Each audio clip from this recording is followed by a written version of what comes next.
Ini adalah rahasia tengah malam. Beranikah kau mendengarnya?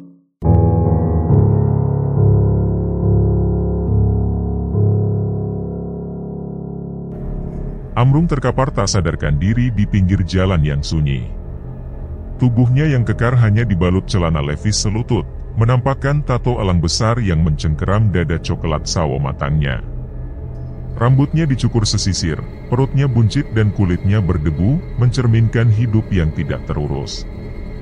2 botol bir kosong tergeletak di sampingnya, sementara kakinya yang telanjang dibiarkan nyeker tanpa alas. Truk-truk pengangkut pasir melintas tanpa menghiraukannya, meninggalkan debu yang mengendap di udara panas sore itu. Semalam adalah malam yang penuh kekecewaan bagi Amrung. Di Pasar Kliwon, tempat berkumpulnya para pedagang kaki lima, ia terlibat dalam perjudian yang kejam. Keberuntungan seakan menjauh darinya, ia kalah dan uangnya habis. Sopir truk, tanpa belas kasihan, membuangnya di pinggir jalan setelah kekalahannya yang memalukan. Amrung memang dikenal sebagai pejudi berat yang tak kenal lelah meski selalu dirundung nasib sial. Teman-temannya di Pasar Kliwon, yang juga pedagang kecil, sering bermain judi bersamanya, namun Amrung jarang sekali merasakan kemenangan. Hari itu, setelah menjual cabai hasil curian dari kebun tetangganya, Amrung bergegas ke Pasar Kliwon dengan harapan bisa mengubah nasib melalui judi dadu. Awalnya, keberuntungan berpihak padanya, uangnya bertambah berkali lipat. Namun, seperti biasa, keberuntungan itu tak bertahan lama. Kekalahannya datang dengan cepat dan menghancurkan semua harapan yang sempat terbit. Uang kosnya habis tak tersisa, dan Amrung terpaksa menanggung malu di hadapan para pejudi lainnya yang tak sedikit pun memberinya simpati. Salah satu pedagang ikan lele, Kohar, yang juga ikut berjudi, mengomentari nasib buruk Amrung dengan nada sinis. Soekarta, si bandar judi yang berprofesi sebagai pedagang sayuran, menambah hinaan dengan mengusir Amrung sambil tertawa terbahak-bahak. Amrung yang keras kepala masih bersikeras untuk terus bermain, yakin bahwa keberuntungan akan segera berpihak padanya. Namun, Kohar dan yang lainnya hanya menertawakan kegigihannya yang tak berdasar itu. Saat satu putaran judi selesai, Amrung meminta utang kepada Sardi, temannya satu kampung. Meski dengan berat hati, Sardi memberikan pinjaman, namun sialnya, uang itu juga lenyap dalam sekejap. Kekalahan itu memaksanya untuk menyerah dan berniat pulang. Tapi teman-temannya tak membiarkannya pergi dengan mudah. Mereka mengajak Amrung minum bir murah di pinggir jalan, membuatnya mabuk berat. Dalam keadaan tak sadar, teman-temannya iseng menelanjangi Amrung dan menaikkannya ke atas truk pengangkut beras. Pagi harinya, sopir truk itu membuang Amrung di pinggir jalan tempat ia terkapar kini. Dari kejauhan, seorang sopir truk menyadari kehadiran tubuh yang tergeletak di pinggir jalan dan membunyikan klaksonnya. Suara klakson itu membuat kepala Amrung bergerak, membangunkannya dari mabuk beratnya. Sayup-sayup suara dari speaker masjid terdengar, mengumumkan kabar duka cita. Amrung mendengar suara itu dan berpikir bahwa ini adalah kesempatan untuk mendapatkan uang. Dalam tradisi kampungnya, setiap orang yang ikut mensalatkan jenazah biasanya akan mendapatkan uang sedekah. Dengan semangat baru, Amrung beranjak menuju sumber suara. Ia menyelinap di belakang rumah salah satu warga, mencuri baju koko dan sarung dari jemuran, lalu mengenakannya. Dalam penyamaran itu, ia membaur dengan kerumunan warga yang sedang bersiap untuk mensalatkan jenazah di halaman masjid.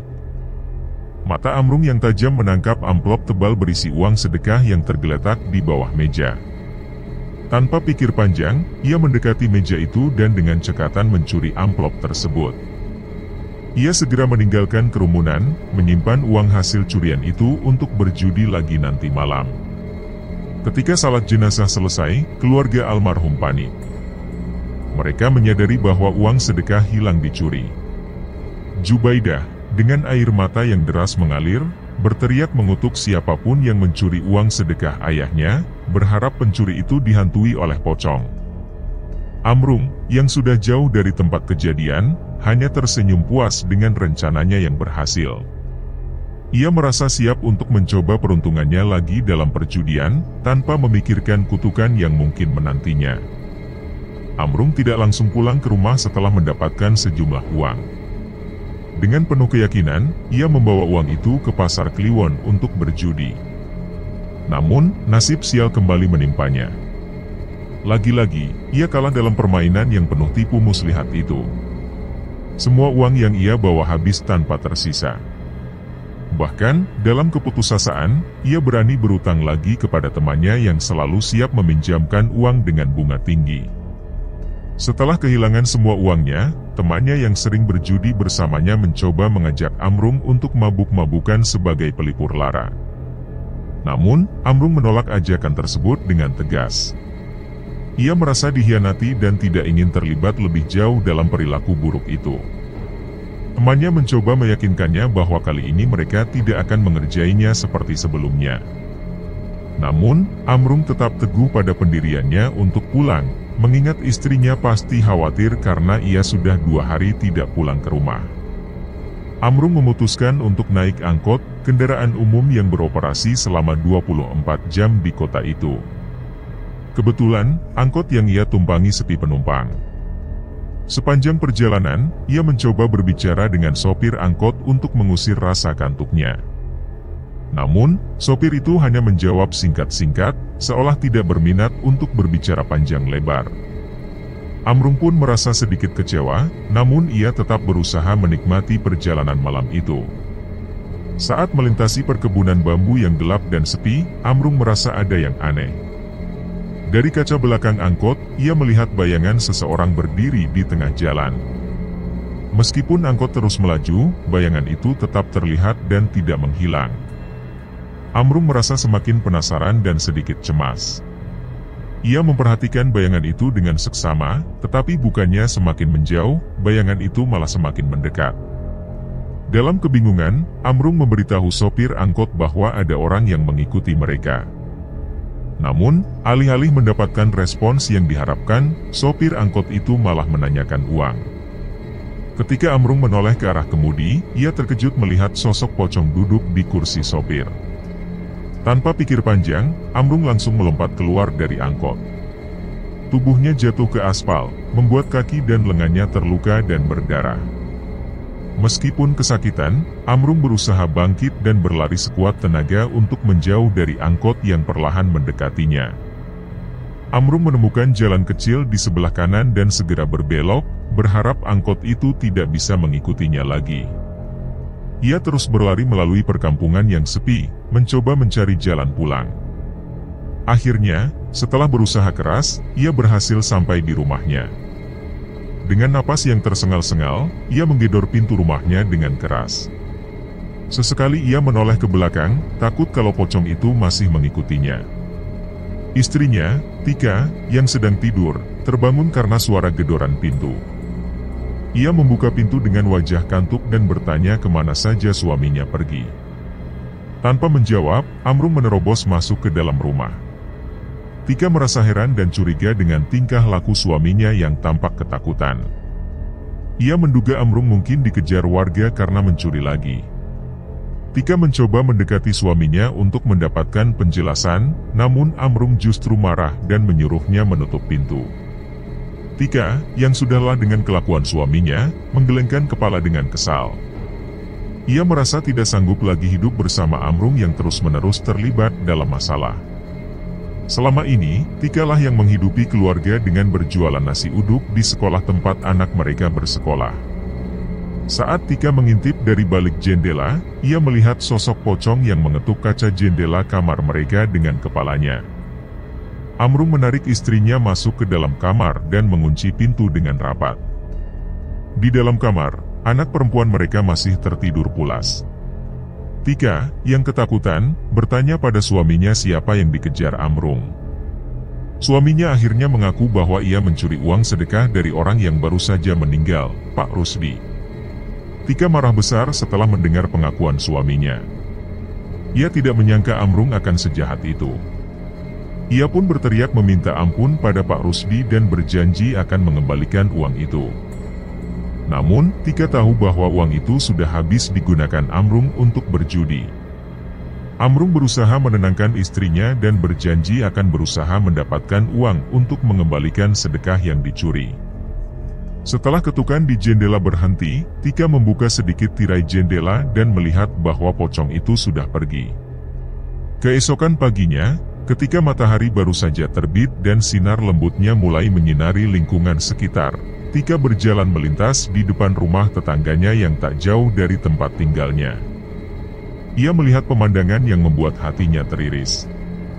Jubaidah, seorang wanita yang dikenal baik hati dan ramah, duduk di teras rumahnya dengan air mata mengalir deras di pipinya.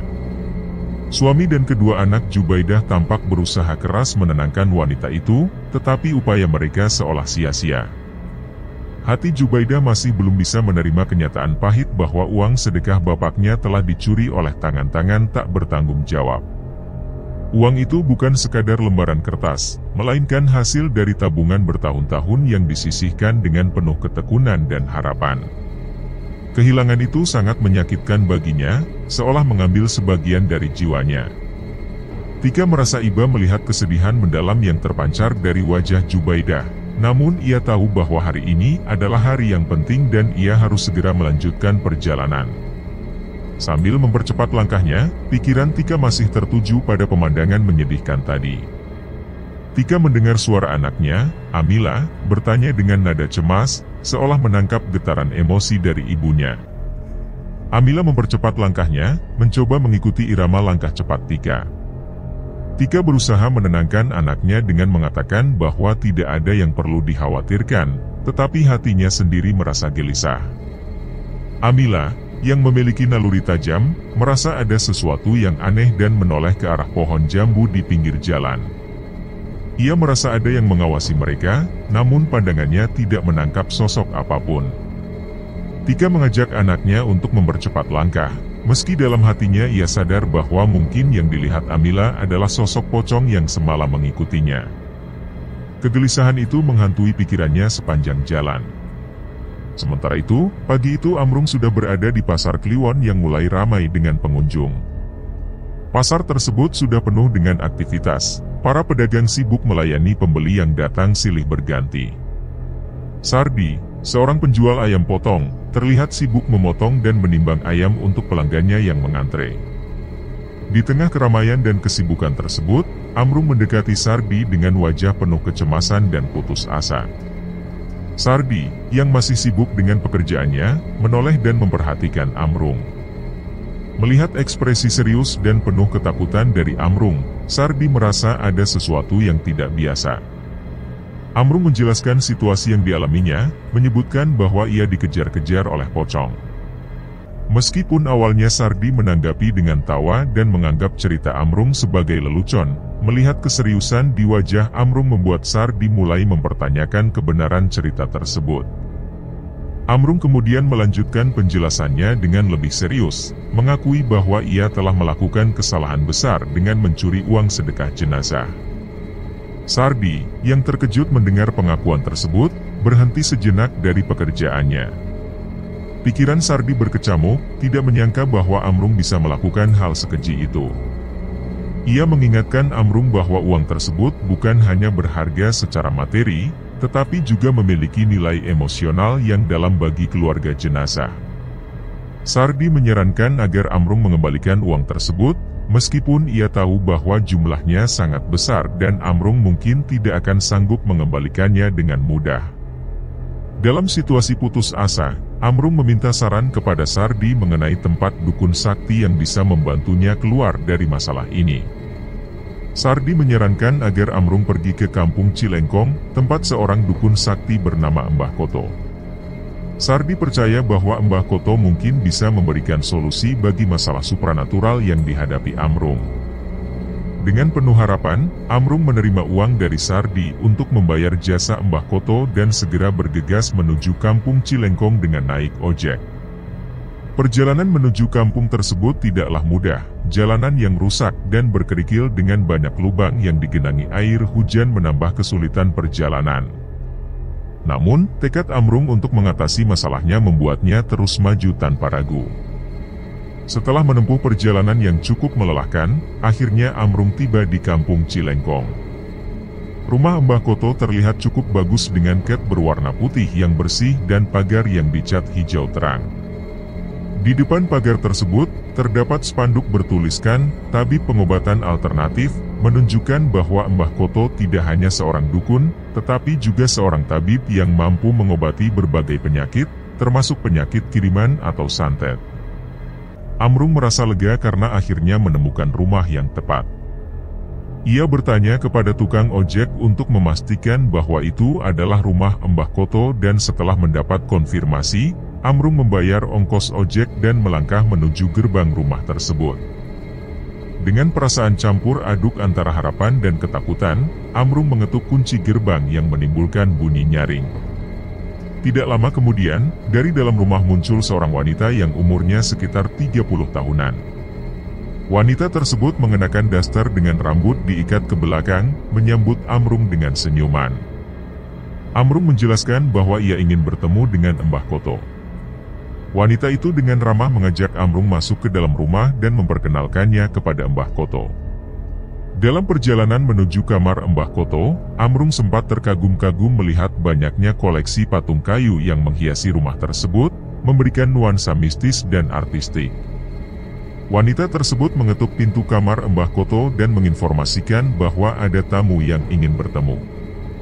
Terdengar suara lelaki tua dari dalam kamar yang mempersilakan tamu masuk. Amrung dengan sopan masuk ke dalam kamar dan melihat Mbah Koto sedang bersantai di atas sofa sambil menonton televisi. Kakinya diselonjorkan ke meja, menunjukkan sikap santai yang kontras dengan situasi genting yang dirasakan Amrung. Meskipun awalnya merasa ragu akan kesaktian Mbah Koto karena penampilannya yang santai, Amrung tetap menyampaikan maksud kedatangannya. Ia menjelaskan bahwa dirinya dikejar-kejar oleh pocong akibat mencuri uang sedekah jenazah. Mbah Koto, sambil tetap memperhatikan layar televisi yang menayangkan film kartun lawas, sesekali tertawa kecil. Amrung merasa semakin ragu, tetapi ia melanjutkan ceritanya dengan lebih mendetail. Mbah Koto mendengarkan dengan seksama, meski pandangannya tidak sepenuhnya beralih dari layar televisi. Setelah mendengar cerita Amrung, Mbah Koto mengangguk-angguk, kemudian mematikan televisi dan bangkit dari sofanya. Ia mengambil sebuah botol cembung dari dalam lemari dan menjelaskan kepada Amrung bahwa jika pocong tersebut datang lagi, Amrung harus membuka tutup botol itu. Pocong tersebut akan terkurung di dalam botol, dan Amrung harus menyimpannya baik-baik karena pocong itu nantinya bisa mendatangkan keberuntungan juga. Amrung merasa terkejut dan sedikit tidak percaya ketika mendengar Mbah Koto mengatakan bahwa botol cembung itu diberikan secara cuma-cuma. Meski raut wajahnya masih menunjukkan keraguan, Amrung merasa ada secercah harapan. Ia meraih botol tersebut dengan hati-hati.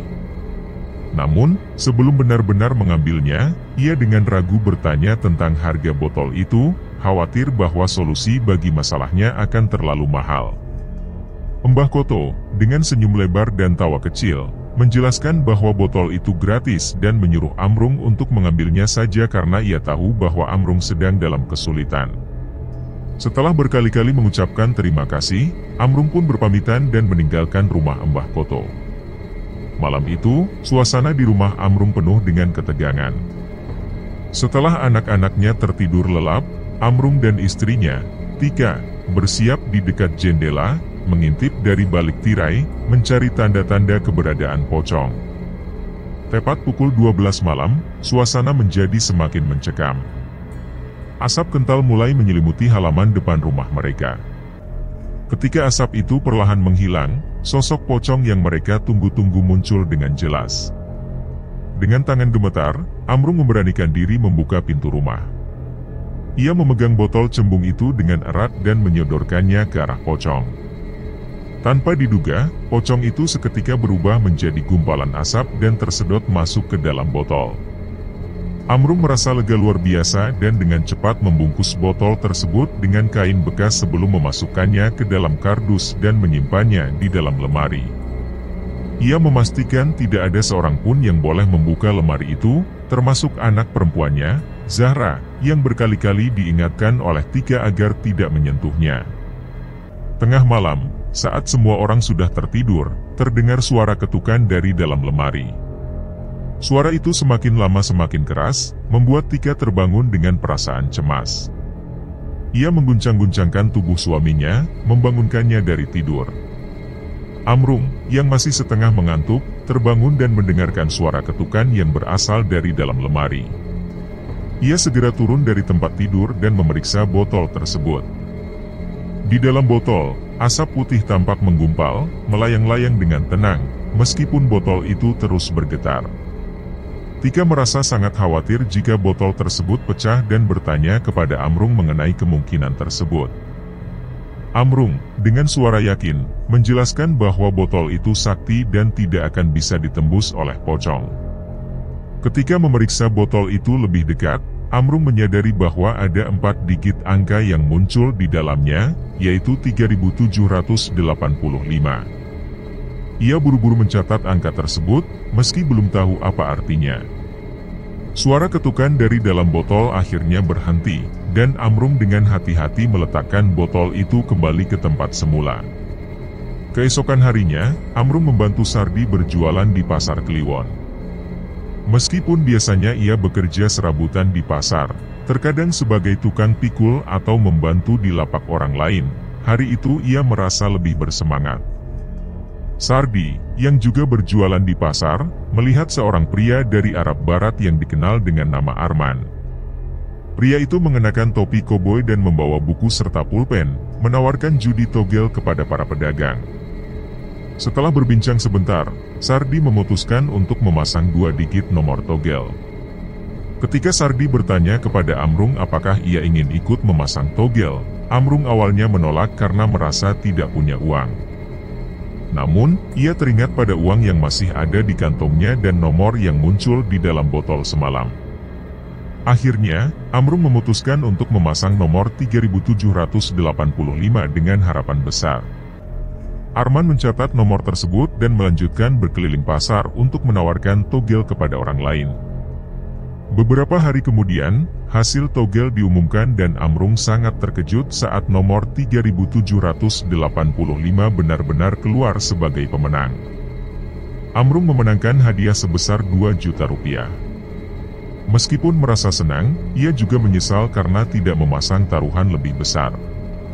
Ia memberitahu Tika tentang kemenangannya dan mereka memutuskan untuk kembali melihat botol tersebut, berharap muncul angka togel lainnya. Namun, selama 3 hari berikutnya, botol itu hanya mengeluarkan suara ketukan tanpa angka tambahan. Pocong di dalam botol tampaknya semakin gelisah dan terus berusaha keluar. Suara ketukan itu sangat mengganggu sehingga keluarga Amrung sulit tidur. Tika kemudian menyarankan agar botol tersebut dipindahkan ke dapur. Amrung menuruti saran istrinya dan membawa botol itu ke dapur, meletakkannya di atas meja makan. Malam itu, akhirnya mereka bisa tidur dengan tenang tanpa gangguan suara ketukan dari botol.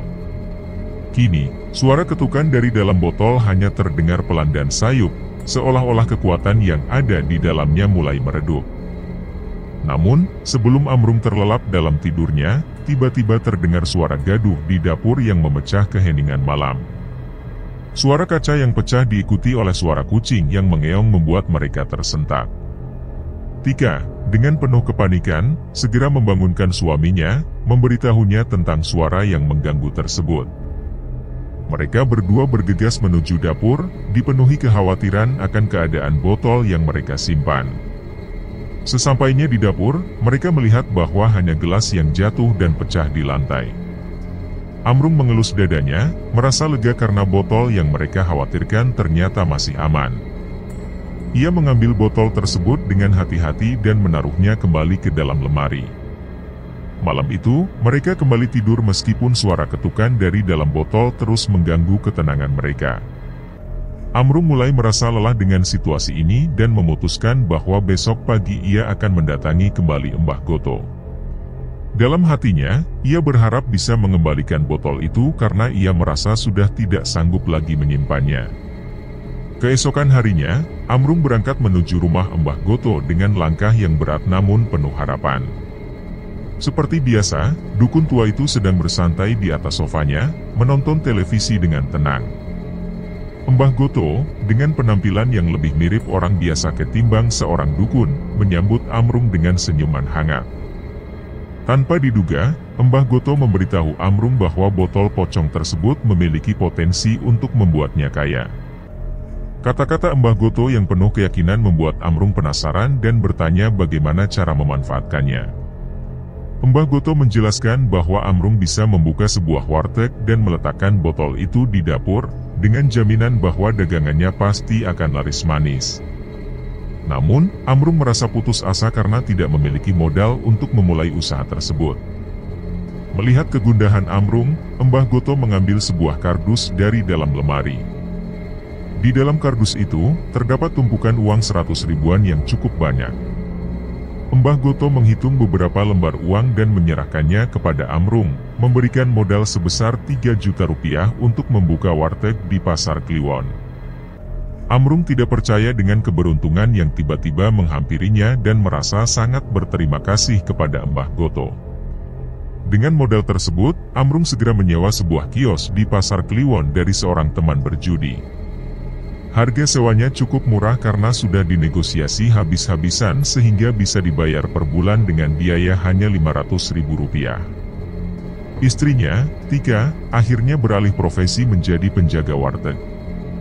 Pada hari pertama buka, Tika tidak memasak terlalu banyak karena takut dagangannya tidak habis. Namun, hanya dalam waktu 3 jam, dagangan Tika sudah ludes, dan wartegnya dipenuhi pengunjung. Botol pocong yang disimpan di dapur benar-benar mendatangkan keberuntungan bagi mereka. Setiap malam, botol tersebut masih mengeluarkan suara ketukan, tetapi tidak ada yang berani mendekatinya. Para pelanggan yang makan di warteg Amrung merasa bahwa masakan Tika sangat enak dan nikmat, tetapi ketika makanan tersebut dibawa pulang, rasanya menjadi hambar dan kurang enak. Meskipun begitu, pelanggan warteg Amrung semakin hari semakin banyak. Usaha wartegnya semakin maju, dan keuntungan yang besar memungkinkan Amrung untuk mempekerjakan karyawan. Tidak ada seorang pun yang tahu bahwa di dapur warteg tersebut ada botol pocong yang menjadi alat pesugihan mereka. Pada suatu hari, Tika mengusulkan agar mereka mengembalikan uang yang pernah dicuri oleh Amrung. Namun, Amrung dengan tegas menolak ide tersebut karena khawatir pocong dalam botol akan pergi dan mengancam kelangsungan dagangan mereka. Tika hanya bisa tertunduk mendengar penolakan suaminya. Amrung berusaha menenangkan istrinya, meyakinkannya bahwa selama pocong itu dikurung, mereka pasti akan baik-baik saja dan dagangan mereka akan terus laris. Ketenangan mereka terusik suatu hari ketika terjadi kegaduhan di warteg. Seorang anak laki-laki indigo mengamuk saat ayahnya hendak mampir di warteg tersebut. Anak itu menolak masuk karena melihat banyak makhluk gaib di dalam warteg, dan bahkan melihat cacing di piring makanan. Ketakutan anak itu membuat para pelanggan lain kehilangan nafsu makan, dan mereka buru-buru membayar serta pergi tanpa menghabiskan makanan mereka. Kejadian itu membuat Amrung dan Tika merasa khawatir akan kelangsungan usaha mereka. Malam itu, Pasar Kliwon terlihat sepi, tidak seperti biasanya.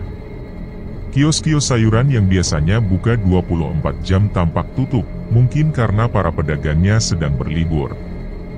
Di tengah kesunyian pasar, seorang pemulung muda bernama Mamat sibuk mengorek tumpukan sampah. Sejak pagi, Mamat belum makan dan perutnya semakin perih. Karung butut yang dibawanya hanya terisi sedikit, tidak ada seperempatnya. Hasil dari mengorek sampah tersebut belum cukup untuk membeli sebungkus nasi, membuat Mamat merasa putus asa.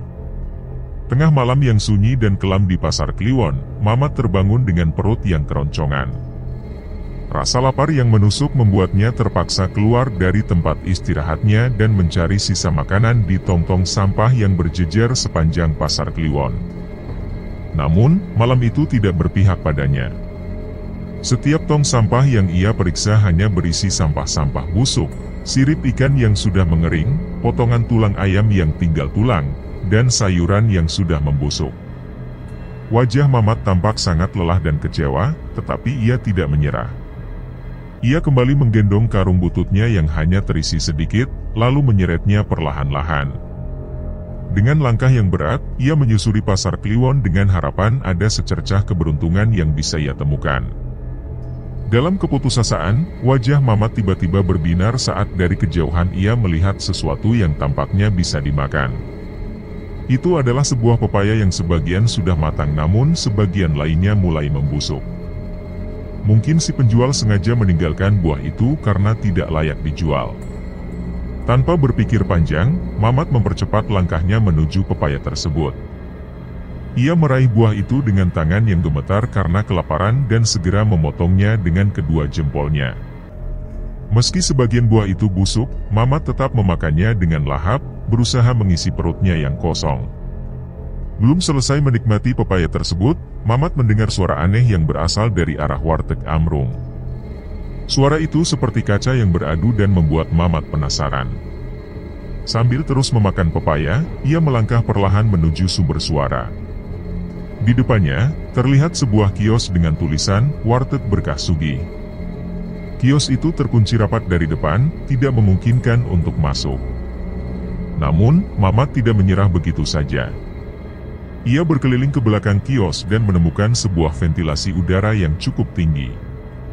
Setelah melihat sekeliling, ia menemukan tumpukan bekas keranjang buah dan menyusunnya hingga cukup tinggi.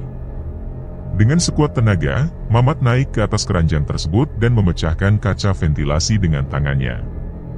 Serpihan beling sempat melukai pipinya, tetapi ia mengabaikan rasa sakit itu dan membersihkan sisa-sisa kaca pada ventilasi sebelum memanjat masuk ke dalam warteg. Setelah berhasil masuk ke dalam dapur warteg, suara aneh itu semakin terdengar jelas. Pelan-pelan, Mamat mengikuti suara tersebut dan menemukan sebuah botol yang aneh. Botol itu berisi gumpalan asap dan mengeluarkan suara ketukan yang terus-menerus. Penasaran, Mamat mengocok botol itu, tetapi tidak ada yang berubah. Suara ketukan masih terdengar dari dalam botol. Rasa penasaran Mamat semakin memuncak dan tanpa berpikir panjang, ia mencabut tutup botol itu. Seketika, asap pekat keluar dari dalam botol, memenuhi ruangan dapur dan membuat Mamat terbatuk-batuk. Ia mengibas-ngibaskan tangannya untuk menyingkirkan asap, dan tampaklah sesosok pocong berdiri di hadapannya. Pocong itu merintih, meminta agar uangnya dikembalikan. Mamat sangat terkejut dan jatuh pingsan di tempat. Keesokan harinya, pasar Kliwon geger dengan berita bahwa kios Amrung dibobol pencuri. Mamat ditemukan pingsan di dalam dapur dan segera dibawa ke kantor polisi untuk ditahan sementara. Amrung dan Tika panik karena mengetahui botol tersebut telah dibuka oleh Mamat. Tika memutuskan untuk menutup kios sementara waktu, sementara Amrung memutuskan untuk mendatangi Mbah Goto demi mencari solusi. Namun, saat Amrung tiba di rumah Mbah Goto, ia mendapati bahwa dukun tersebut telah meninggal dunia. Rumahnya dipenuhi warga yang datang melayat, meninggalkan Amrung kebingungan dan terpaksa kembali pulang dengan perasaan yang campur aduk. Setibanya di rumah, Tika menyuguhkan kopi pahit untuk suaminya yang tampak gelisah. Ia mencoba menenangkan suaminya dengan mengusulkan untuk membuka kembali warteg. Tika yakin bahwa pelanggan mereka sudah banyak dan mungkin tanpa botol pocong tersebut pun warteg mereka akan tetap ramai. Namun, Tika juga mengusulkan agar mereka mengembalikan uang yang pernah dicuri oleh Amrung. Amrung dengan tegas menolak usulan itu, takut akan malu jika orang lain tahu. Ia yakin bahwa pocong itu tidak akan menyakiti mereka. Hari berikutnya, setelah mengantarkan anaknya ke sekolah, Tika kembali membuka warteg. Awalnya, semuanya terlihat baik-baik saja. Pengunjung tetap ramai dan makan dengan lahap. Namun, tiba-tiba, beberapa pengunjung merasa mual dan mulai muntah darah. Makanan yang mereka makan berubah menjadi tumpukan cacing yang menjijikkan. Para pelanggan yang kesakitan berteriak seperti orang yang terkena santet. Suasana warteg menjadi sangat kacau dengan muntahan darah di mana-mana. Kejadian itu membuat satu pasar heboh. Orang-orang berkerumun ingin melihat kejadian aneh tersebut. Beberapa pengunjung pasar meneriaki Amrung dan Tika, menuduh mereka menggunakan pesugihan. Para pelanggan yang menjerit kesakitan segera dibawa ke rumah sakit terdekat, sementara Amrung dan Tika menghadapi kemarahan massa. Mereka dilempari sampah dan batu, kios mereka diacak-acak, dan uang mereka dirampas serta dibakar di depan mata mereka. Amrung memeluk Tika, berusaha melindunginya dari amukan warga yang semakin brutal. Sebelum keadaan semakin parah, polisi tiba di lokasi dan menembakkan senjata ke udara untuk membubarkan kerumunan. Amrung dan Tika akhirnya berhasil diselamatkan oleh polisi. Namun, kejadian tersebut meninggalkan luka yang mendalam. Warteg mereka ditutup paksa dan dilabeli sebagai warteg pesugihan, sebuah aib yang sangat memalukan bagi mereka berdua. Akibat hantaman benda tumpul yang begitu keras, Amrung tergeletak tak sadarkan diri selama 2 hari penuh. Tubuhnya yang lemah dirawat di rumah sakit yang sama dengan para pelanggan wartegnya, yang menjadi saksi hidup dari kejadian mengerikan yang menimpanya. Dalam kamar rumah sakit yang sunyi, hanya suara alat medis yang terdengar samar-samar. Tika dan anaknya tertidur pulas di samping ranjang Amrung, menjaga sang kepala keluarga dengan penuh harapan agar segera sembuh. Pada malam yang tenang itu, angin malam berembus lembut, menggerakkan tirai jendela hingga membentuk bayangan menyeramkan di dinding.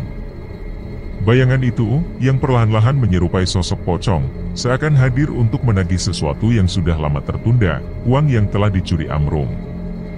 Sementara itu, Amrung terbaring dengan tenang di ranjang rumah sakit, seolah terlelap dalam tidur yang panjang.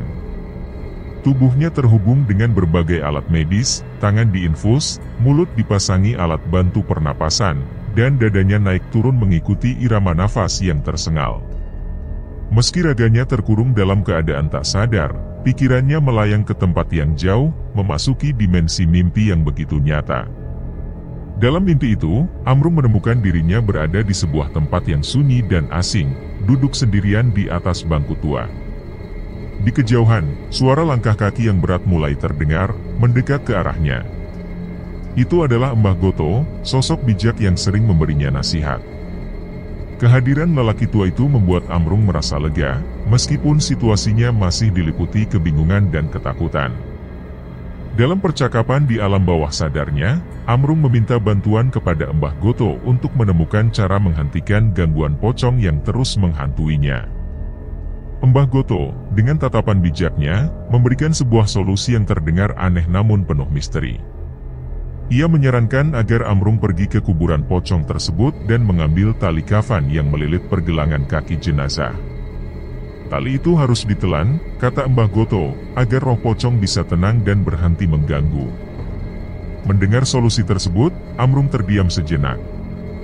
Di satu sisi, mengembalikan uang hasil curian adalah pilihan yang benar, tetapi bagi Amrung, itu adalah aib yang tak tertanggungkan. Malu dan rasa bersalah bercampur menjadi satu, membuatnya lebih memilih jalan yang ditunjukkan oleh Mbah Goto dalam mimpi. Ketika Amrung tersentak bangun dari mimpinya, tubuhnya berkeringat dingin dan napasnya terengah-engah. Pandangannya segera terarah ke jendela, dan seketika itu juga, ia kembali melihat bayangan pocong yang berdiri di luar sana, seolah menunggu tindak lanjut dari perintah yang diterimanya. Tanpa membuang waktu, Amrung membangunkan istri dan anaknya, membuat mereka panik. Ketegangan memenuhi ruangan ketika dokter dan perawat bergegas masuk, mencoba menenangkan suasana yang mencekam.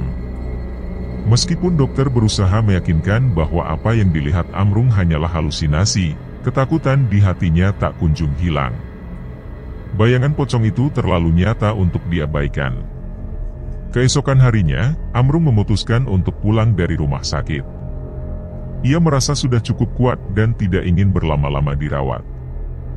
Dokter sebenarnya menyarankan agar ia tetap dirawat inap selama 2 hari lagi demi kesembuhan totalnya, tetapi tekad Amrung sudah bulat. Ia tidak sabar untuk segera melakukan apa yang disarankan Mbah Goto dalam mimpinya. Segala sesuatunya sudah dipersiapkan dengan matang. Dia berencana melakukan aksinya sendirian, meskipun Tika, istrinya, berulang kali melarang dan menyarankan agar suaminya mengembalikan uang yang dicuri. Namun, bagi Amrung, harga diri lebih penting daripada mengakui kesalahan di depan orang lain. Malam itu, ketika semua orang terlelap dalam mimpi masing-masing, Amrung memulai perjalanan menuju kuburan Pak Rusdi, pria yang uangnya telah dicurinya. Dengan mengendarai motor barunya, ia melaju dalam kegelapan malam, ditemani hanya oleh suara mesin yang menderu. Siang harinya, Amrung sudah memastikan lokasi kuburan Pak Rusdi agar tidak salah langkah. Hanya butuh waktu kurang dari 20 menit sebelum ia tiba di pemakaman, sebuah tempat sunyi yang hanya diterangi oleh cahaya bulan. Amrung menoleh ke sekeliling, memastikan tidak ada yang menyaksikan aksinya yang nekat. Dengan hati-hati, ia mengeluarkan cangkul dari dalam karung, siap menggali kuburan. Amrung merasakan ketegangan menyelimuti dirinya saat cangkul mulai menusuk tanah kuburan Pak Rusdi. Tanah yang tadinya diam kini bergetar, seolah ada sesuatu di bawah sana yang meronta. Meskipun panik, Amrung tetap melanjutkan aksinya. Tanah berhasil digali hingga akhirnya muncul bau busuk menyengat yang menusuk hidung. Amrung melihat mayat yang telah membusuk, dipenuhi belatung, dan tulang tengkoraknya mulai tampak. Dengan tangan bergetar, ia meraih tali kafan yang melilit pergelangan kaki mayat itu. Amrung menggulung tali kafan tersebut, lalu menelannya dengan bantuan sebotol air yang telah disiapkannya. Setelah memastikan tali itu benar-benar tertelan, Amrung menutup kembali liang lahat dan segera bergegas pulang. 2 hari berlalu dengan tenang, tanpa ada gangguan dari pocong. Amrung merasa lega, yakin bahwa saran Mbah Goto telah berhasil mengusir pocong itu untuk selamanya. Namun, ketenangan itu tidak berlangsung lama. Malam berikutnya, ketukan pintu rumah kembali terdengar, disertai dengan kehadiran pocong yang kembali mengganggu tidur keluarga Amrung. Kali ini, pocong itu berdiri di depan pintu, mengetuk-ngetuk dengan kepala dan menggumamkan suara yang tidak jelas. Amrung dan Tika mengintip dari balik tirai jendela, melihat sosok menyeramkan itu dengan pergelangan kaki yang terbuka karena talinya sudah dicuri. Ketakutan dan kebingungan melanda Amrung. Ia merasa sudah melakukan segalanya sesuai petunjuk Mbah Goto. Dalam kebingungan itu, Tika mengingatkan suaminya tentang kejadian siang tadi ketika Amrung buang air besar. Kemungkinan tali kafan yang telah ditelan ikut terbuang saat itu. Menyadari kemungkinan tersebut, Amrung merasa putus asa. Namun, Tika mencoba menenangkan dengan menutup pintu kamar rapat-rapat, berharap ketukan itu akan berhenti. Benar saja, suara ketukan perlahan menghilang, memberi kesempatan bagi Amrung dan Tika untuk kembali beristirahat, meskipun dalam hati mereka masih diliputi kecemasan akan apa yang akan terjadi selanjutnya. Hingga pagi tiba, keheningan kembali melingkupi rumah Amrung. Malam yang mencekam dengan bayang-bayang pocong yang mengetuk pintu akhirnya berlalu, meninggalkan rasa lega sementara di hati Tika dan anak-anaknya. Namun, ketika sinar matahari menyinari rumah mereka, Amrung tak lagi terlihat. Pagi itu, Tika mengira suaminya telah berangkat ke pasar Kliwon atau ke tempat lain untuk mencari penangkal guna mengusir pocong yang terus menghantui. Sepanjang hari, ia mencoba menenangkan dirinya, meyakinkan bahwa suaminya hanya pergi sementara waktu. Namun, ketika malam kembali tiba dan Amrung tak kunjung pulang, kecemasan mulai menguasai benaknya. Kegelisahan berubah menjadi kepanikan. Tanpa kehadiran suaminya dan bayang-bayang pocong yang tak lagi muncul, Tika mulai merasa bahwa ada sesuatu yang lebih besar tengah terjadi. Selama ini, pocong yang sering muncul seakan menjadi ancaman bagi keluarga mereka, tetapi kini menghilangnya Amrung menambah beban pikiran Tika. Ia merasa yakin bahwa sosok pocong itu adalah penyebab hilangnya suaminya. Dengan sisa uang yang ada, Tika memutuskan untuk mencoba mengembalikan uang yang pernah dicuri suaminya, berharap itu dapat membawa kembali suaminya. Sore itu, dengan tekad bulat, Tika menuju rumah Jubaidah. Hatinya dipenuhi harapan bahwa ini akan menyelesaikan semua masalah yang telah menimpa keluarganya. Setibanya di rumah Jubaidah, ia mengetuk pintu dengan gemetar, berharap Jubaidah mau mendengarkannya. Ketika Jubaidah membukakan pintu, Tika dipersilakan masuk ke dalam rumah yang tampak lengang. Rumah itu memancarkan suasana kesendirian, seolah hanya Jubaidah yang tinggal di sana. Di dalam, Tika berusaha menyusun kata-kata untuk menyampaikan maksud kedatangannya. Suara Tika terdengar pelan dan bergetar saat memulai percakapan, berusaha menahan emosi yang menggelegak di dalam dada. Ia memohon agar Jubaidah tidak marah dengan apa yang akan disampaikannya, sambil menyentuh lengan Jubaidah untuk menenangkan dirinya sendiri. Jubaidah, yang awalnya tersenyum hangat, menjadi bingung dengan permintaan tetangganya ini. Dengan tangan gemetar, Tika mengeluarkan amplop coklat berisi uang, menyerahkannya kepada Jubaidah. Ia mengakui bahwa suaminya yang mencuri uang sedekah milik almarhum ayah Jubaidah. Tika berharap dengan mengembalikan uang tersebut, ia bisa mendapatkan maaf dari Jubaidah dan menyelesaikan masalah gaib yang menimpa keluarganya. Mendengar pengakuan tersebut, Jubaidah terkejut sekaligus marah. Rasa tidak percaya menyelimuti pikirannya. Ia menolak menerima uang tersebut, menyingkirkan tangan Tika yang mencoba memberikan amplop itu. Jubaidah mengungkapkan kekecewaannya, merasa dikhianati oleh tetangga yang dipercayainya. Tika hanya bisa menunduk, merasa malu dan bersalah. Ia mengerti kemarahan Jubaidah, tetapi ia tak tahu harus berbuat apa lagi. Konflik antara keduanya semakin memanas. Jubaidah menolak uang tersebut bukan karena nilai materialnya, tetapi karena masalah harga diri dan tanggung jawabnya sebagai anak dari almarhum yang telah dihina oleh perbuatan Amrung. Dengan tegas, Jubaidah menolak untuk memaafkan dan bahkan mengancam akan membawa masalah ini ke pengadilan. Tika merasa putus asa, menyadari bahwa usahanya untuk mengembalikan uang dan menyelesaikan masalah gaib ini tidak akan semudah yang dibayangkannya. Ia meninggalkan rumah Jubaidah dengan hati yang hancur dan beban yang semakin berat. Tanpa ada cara lain untuk mendapatkan kembali suaminya, Tika kembali ke rumah dengan perasaan putus asa. Setiap kali anak-anaknya menanyakan keberadaan Amrung, Tika hanya bisa mengatakan bahwa bapak mereka sedang bekerja di luar kota, berharap anak-anaknya tidak terlalu khawatir. Namun, dalam hatinya, Tika merasa bersalah karena harus menyembunyikan kebenaran dari anak-anaknya.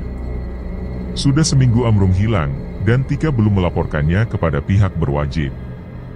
Ia merasa bahwa ini bukan masalah yang bisa diselesaikan dengan bantuan polisi. Ini adalah urusan gaib, dan hanya bantuan dukun sakti seperti Mbah Goto yang dapat menyelesaikannya. Meski demikian, menemukan dukun yang sebanding dengan Mbah Goto tidaklah mudah. Sore itu, hujan turun dengan deras. Tika berada di dapur, memasak telur dadar untuk anak-anaknya, mencoba menjalani hari seperti biasa meski hatinya diliputi kecemasan. Tiba-tiba, terdengar suara dari belakang, memanggil namanya.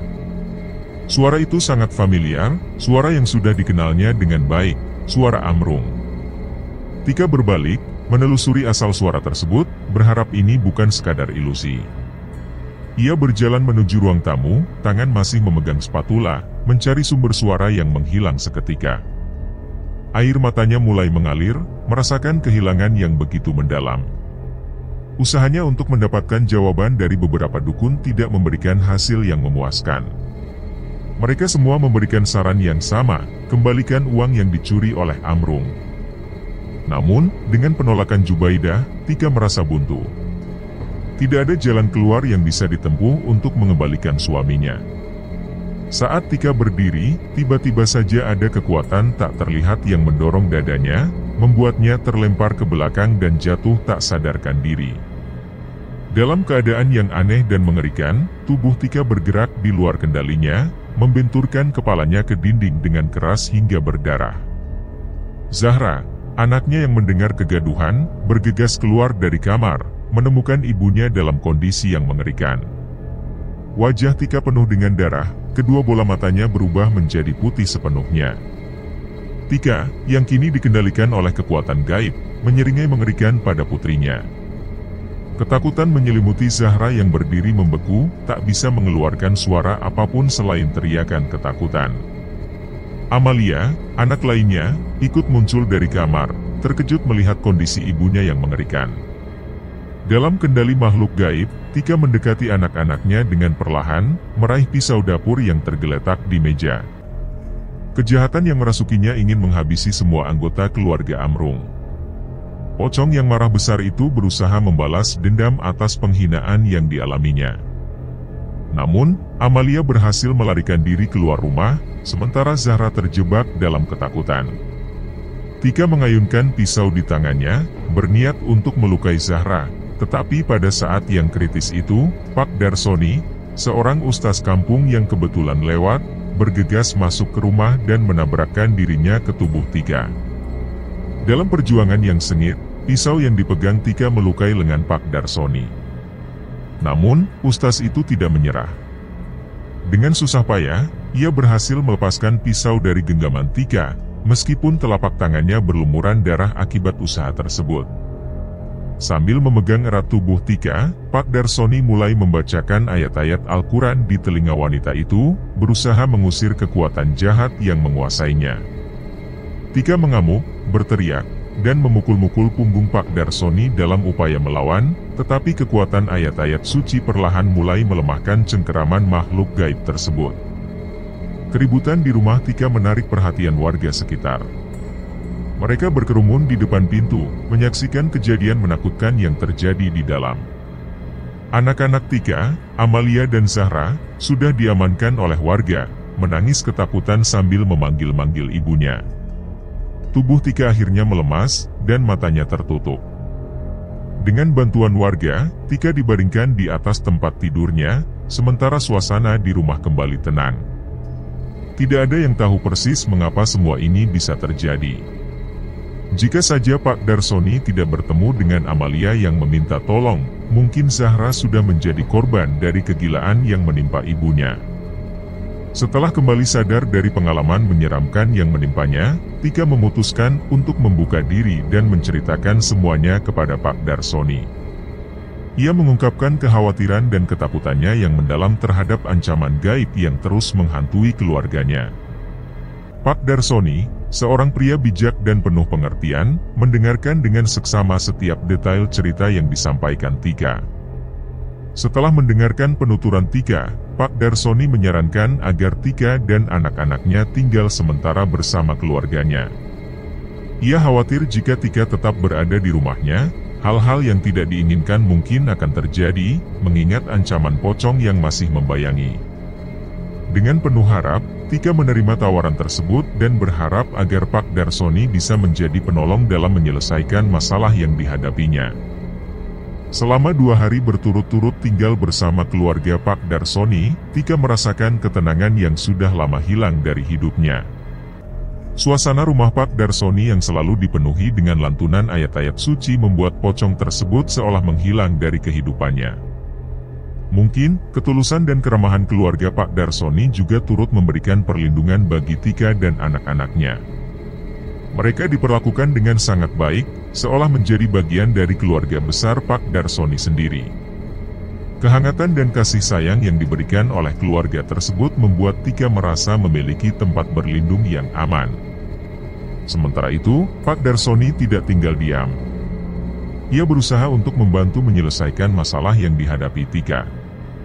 Sudah berkali-kali Pak Darsoni mendatangi Jubaidah, mencoba membujuk wanita itu agar mau menerima kembali uang yang telah dicuri oleh Amrung, suami Tika. Namun, Jubaidah tetap bersikeras dengan pendiriannya. Ia bersumpah bahwa tidak akan pernah memaafkan keluarga Amrung, meskipun harus menanggung beban amarahnya sepanjang hidup.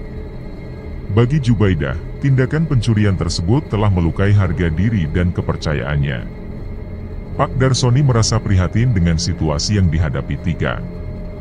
Ia menyadari bahwa selama Jubaidah belum memberikan maafnya, pocong yang mengganggu keluarga Tika akan terus membayangi.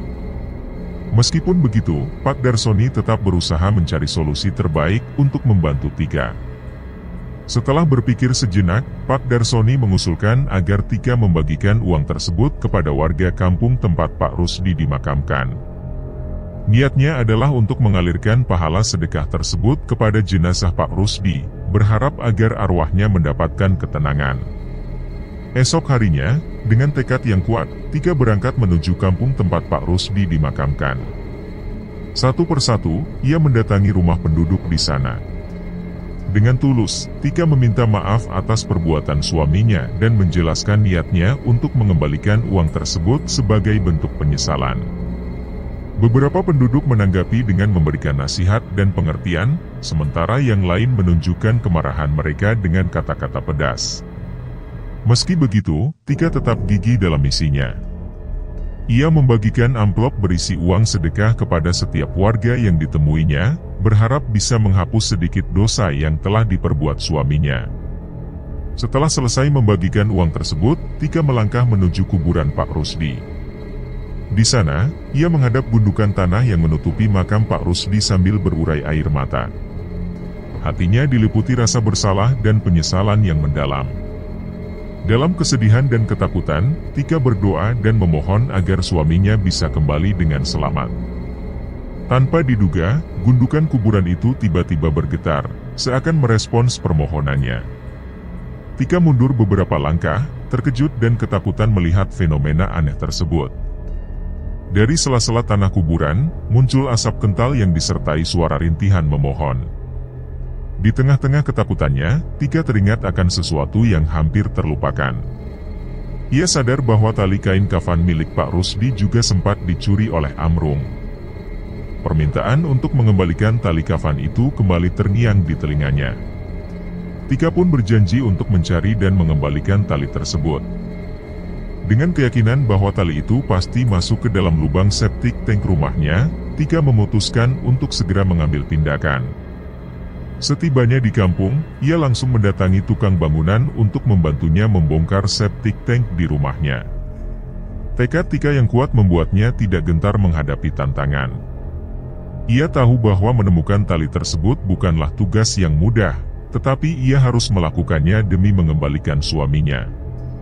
Tukang bangunan bernama Ruslan yang dimintainya bantuan awalnya ragu untuk memasuki septic tank. Namun, Tika bertekad untuk melakukannya sendiri. Ia hanya meminta Ruslan untuk membongkar septic tank dan memberikannya kesempatan untuk mencari tali tersebut. Setelah beberapa saat, Ruslan setuju untuk membantu. Dengan membawa palu pemecah batu dan linggis, Ruslan bekerja keras membongkar septic tank rumah Tika. Aroma busuk yang menyengat langsung menyeruak begitu septic tank terbuka. Dengan mengenakan masker dan kacamata pelindung, Tika turun ke dalam septic tank yang penuh dengan limbah. Tubuhnya tenggelam sedada, dan bau menyengat membuatnya merasa mual. Namun, ia tetap gigih mencari tali yang menjadi kunci dari masalahnya. Pencarian di dalam septic tank berlangsung menegangkan. Tika meraba-raba ke segala arah, berharap menemukan tali kafan yang dicari. Setelah beberapa saat, ia merasakan sesuatu yang aneh di tangannya. Tika menarik benda tersebut dengan sekuat tenaga. Ternyata, tali itu tersangkut pada sesuatu yang membuatnya sulit untuk dicabut. Dengan seluruh tenaganya, Tika berhasil melepaskan tali tersebut. Ia hampir terjatuh, tetapi tetap mempertahankan keseimbangannya. Setelah mengeluarkan tali tersebut dari dalam septic tank, Tika segera mencucinya hingga bersih. Ia yakin bahwa tali itu adalah tali kain kafan milik Pak Rusdi. Sambil membersihkan tubuhnya di kamar mandi, Tika merasa lega bahwa usahanya membuahkan hasil. Ia memberikan sejumlah uang kepada Ruslan sebagai upah atas bantuannya, sekaligus untuk menutup kembali septic tank yang telah dibongkar. Malam itu, dengan hati yang berdebar-debar, Tika kembali mendatangi kuburan Pak Rusdi. Suasana malam yang mencekam disertai suara burung hantu yang bersahutan dari balik pepohonan membuat suasana semakin menakutkan. Tika membawa senter sebagai satu-satunya penerangan dalam kegelapan. Sesampainya di kuburan, ia mengeluarkan tali kain kafan yang telah dicuci bersih dari dalam kantong plastik. Di hadapan gundukan kuburan yang diam tak bergerak, Tika mengembalikan tali kafan tersebut dengan hati yang penuh harap. Ia berharap agar tindakannya ini dapat memberikan ketenangan bagi arwah Pak Rusdi. Sambil menahan air mata, Tika memohon agar suaminya, Amrung, bisa kembali ke pangkuannya dengan selamat. Tanpa disangka, dari dalam tanah tiba-tiba muncul sebuah tangan yang meraih tali tersebut dan menariknya kembali ke dalam tanah. Tika terkejut dan sedikit takut, tetapi ia merasa bahwa usahanya tidak sia-sia. Dari balik kegelapan, sosok Amrung muncul dengan langkah tertatih-tatih. Tika segera berlari menghampiri suaminya yang terlihat sangat kelelahan. Dengan penuh haru, ia memeluk Amrung sambil menangis, bersyukur bahwa suaminya akhirnya bisa kembali. Dengan hati yang lega, Tika memapah Amrung pulang ke rumah. Sebelum pergi meninggalkan kuburan, Amrum berhenti sejenak untuk menoleh ke kuburan Pak Rusdi, mengucapkan permohonan maaf atas segala kesalahan yang telah diperbuatnya.